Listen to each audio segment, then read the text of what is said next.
In this video, I'm gonna show you how to open a demo account on Tradestation. So basically what you're gonna have to do is simply go to tradestation.com and then simply click on open account.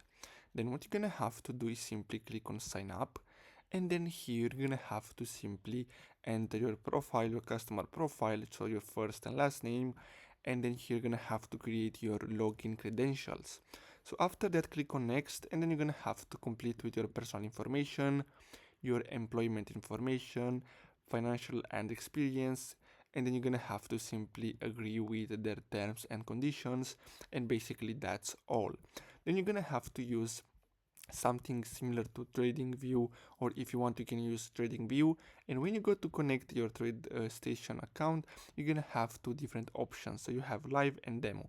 Select demo and click on connect, and then simply enter your username and password and click on login, and that's all. So I really hope you found this video helpful. Thanks for watching.